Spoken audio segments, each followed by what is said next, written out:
Principe et précepte du retour à l'évidence, Lonzo de Basco. Introduction à la vie errante.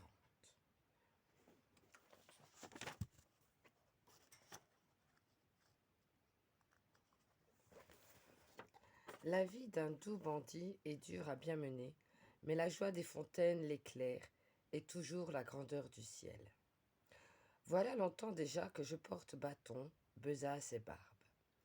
À force de me balancer d'un pied sur l'autre, j'ai fini par oublier ce qu'on m'a fait apprendre à l'école, par oublier ce que j'ai lu dans les livres. Les quelques années qui me restent ont longtemps ballotté dans ma tête avec un bruit désagréable. Les quelques pensées qui me restent ont longtemps ballotté dans ma tête avec un bruit désagréable, ont fini par se tasser au fond, par sécher au soleil et à l'air, par durcir, par se réduire à presque rien. C'est le fait d'un imbécile d'affirmer des choses évidentes avec une grande ferveur et avec l'air de les avoir découvertes. Pardonne, ami, si désormais je ne sais pas faire autrement. Je ne sais plus que les choses tellement évidentes qu'un homme intelligent dédaignerait de les dire. Tellement évidentes que la plupart des hommes intelligents ont fini par les oublier. Chapitre 2. Je puis du moins t'enseigner les rudiments du métier, les règles de l'errance et l'itinéraire du retour. Je puis du moins t'enseigner les rudiments du métier, les règles de l'errance et l'itinéraire du retour. 3. Toute pensée s'arrête et se définit en répondant oui au oui et non au non. Mais la vie répond oui au non tout comme au oui. Mais la vie répond oui au non tout comme au oui. Elle se balance d'un contraire sur l'autre et tombe et, par la chute, se perpétue. Si la vie n'est pas la recherche d'une vérité en laquelle elle s'arrête et s'achève, alors elle est une erreur et tous ses pas la multiplication de cette erreur. Si la vie n'est pas la recherche d'une vérité en laquelle elle s'arrête et s'achève, alors elle est une erreur et tous ses pas la multiplication de cette erreur. 7. Il n'est pas arrivé celui qui marche. Le pèlerin n'est pas un sage, n'est pas un saint, c'est un ami de la sagesse, un chercheur de sainteté. La vérité que tu cherches n'est pas au bout de la route, elle est partout, elle est en toi. C'est toi-même que tu cherches, ô fou, et tu vas te chercher au loin. Oui, mon corps qui traîne dans le monde extérieur ignore encore la vérité que mon intelligence a vue. Je veux mettre mes pieds dans les pas de ma pensée. Je veux tâter avec mes mains ce que c'est mon savoir. Je veux peser mon poids sur la terre promise des certitudes spirituelles.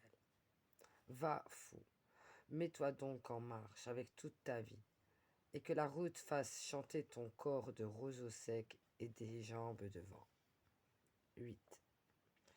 Enseigne à ton corps à mourir en marchant. Enseigne-lui pas à pas la nature de toute chose qui est de passer. Que toute chose désirable dise à tes yeux, je ne t'appartiens pas. 8. Enseigne à ton corps à mourir en marchant. Enseigne-lui pas à pas la nature de toute chose qui est de passer. Que toute chose désirable dise à tes yeux, je ne t'appartiens pas.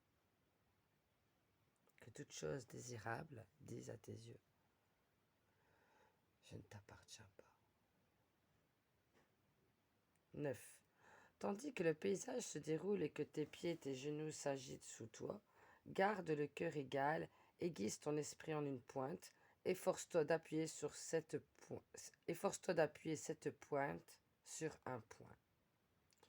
Tandis que le paysage se déroule et que tes pieds et tes genoux s'agitent sous toi, garde le cœur égal, aiguise ton esprit en une pointe, efforce-toi d'appuyer cette pointe sur un point. 10. Puisque ton corps ne peut te suivre dans la stabilité, tiens-le sans cesse en mouvement pour donner le change à son inquiétude. Tout le jour, fais-le marcher ou travailler, ne l'arrête que pour dormir. Si tu cesses un moment de l'occuper, c'est lui qui t'occupera. 11. Engage, engage ici et là ton bras pour la moisson. Rachète-toi avec tes actes. Si tu veux mener une vie saine, tâche d'abord d'être honnête. Honnête est celui qui met un lien entre ce qu'il prend et ce qu'il rend. Mais plus on a, plus on se voit dispenser de faire. Moins on a, plus on gagne aisément. Le monde honore par-dessus tout ceux qui ne servent pas. 12. Suffis-toi, suffis-toi. Jouis toi-même de ce que fait ta main. Contente-toi de ce que fait ta main. Ce que tu ne sais faire, sache t'en passer, ou va chez tel que tu connais et fais-toi faire la chose à la mesure de ton besoin. Que nulle chose ne soit faite pour tenter l'aventure de la vente. Que la vente ne soit pas un travail en dehors du travail, et le travail un risque sans plaisir de jeu. Tandis qu'ils jouent à s'amuser l'un l'autre, suffis-toi. 13. Fais pour autrui ce que tu fais en plus. Donne aux autres ce que tu fais pour les autres. Ne donne pas aux autres pour que le profit t'en revienne.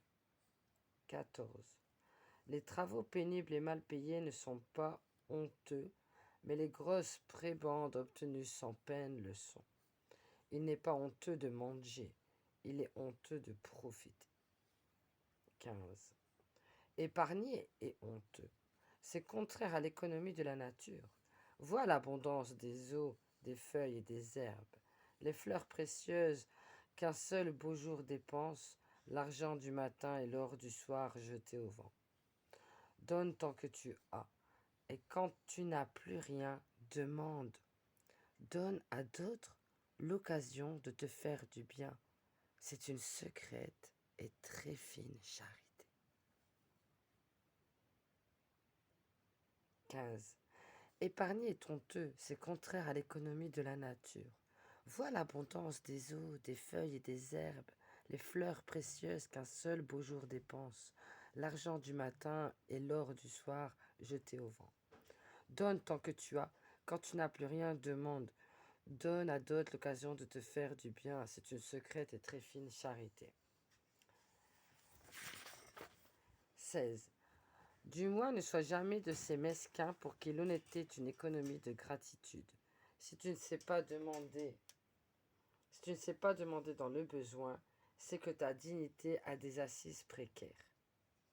Si tu ne sais pas demander dans le besoin, c'est que ta dignité a des assises précaires. Si tu ne sais pas recevoir et rendre grâce, tu resteras toujours en dette. Que peux-tu rendre à ta mère en échange de son sang, de son lait, de ses larmes? En échange de la lumière et de ton âme, que vas-tu rendre à Dieu? 17. Si tu fermes la main, le monde te restera fermé comme un poing. Si tu veux que le monde s'ouvre à toi, ouvre d'abord la main. 18. N'oublie pas que la générosité est un privilège. Ceux qui reçoivent de ta main le savent, n'en doute pas. Si donc tu donnes sans pudeur, leur ingratitude ne sera que justice. 18. N'oublie pas que la générosité est un privilège. Ceux qui reçoivent de ta main le savent, n'en doute pas. Si donc tu donnes sans pudeur, leur ingratitude ne sera que justice. 19. D'où t'arroges-tu le droit de donner, toi qui n'as rien que tu n'aies pas reçu, toi qui n'as rien rendu de ce qu'on t'a donné? Ne donne pas, partage. 20. Injustice du don que l'amour seul pardonne. 21. N'aide pas les autres. Ce serait vouloir faire plus que Dieu qui les laisse se débattre à pécher à leur aise. Aide-les à céder. Voilà, c'est fini pour ce premier chapitre. Le prochain, peut-être demain.